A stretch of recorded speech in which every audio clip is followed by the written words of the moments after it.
La majoria d'energia elèctrica que es produïa a Catalunya era sobretot al Pirineu i al Prepirineu amb les preses. Aquesta energia es conduïa cap a la central elèctrica que hi havia al Poble Sec i a partir d'aquí es distribuïa, per tant era un lloc important. Hem d'entendre també que en el panorama sindical la força hegemònica en aquell moment era la CNT, que era una força anarcosindicalista. A diferència d'altres llocs del món on predominava el socialisme, aquí la força més gran era dels anarquistes. El que fan és organitzar per primera vegada un sindicat amb branques. Un sol sindicat, que li dirien el sindicat únic en aquell moment, engloba tots els oficis. Això dona una capacitat de paralitzar tota la producció i tota la distribució d'energia molt important. Què acaba passant? Que a la canadenca, a les oficines del Poble Sec, hi ha un conflicte laboral amb 8 empleats. Aquests 8 empleats són acomiadats i poc després tota la canadenca es posa en vaga. Davant la pressió de la patronal, el que faran és escalar encara més la tensió i al final és la competència de la canadenca, una altra empresa que també es posa en vaga. En total, al final serà una vaga de 40 dies, que les reivindicacions s'acaben ampliant.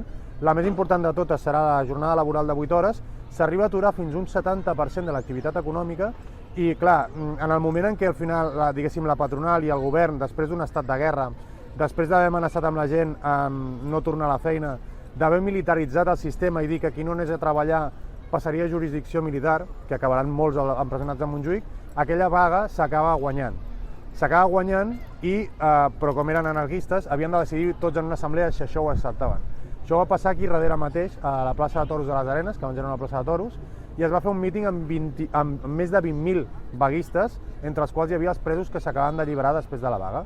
Salvador Seguí, en aquell moment, que se li deia el noi del sucre, que era un pintor d'ofici, amb els seus dots de persuasió va dir: mira, hem pactat això al comitè amb la patronal i amb el govern, si acceptem les condicions tornem al treball i tindrem tots aquests beneficis que hem guanyat durant aquests 40 dies de vaga, si no acceptem vol dir que ja no estem disposats a pacte, per tant, avui, ara mateix, sense perdre ni un segon, hem de començar la revolució social i quan sortim d'aquí anem a Montjuïc a alliberar els presos.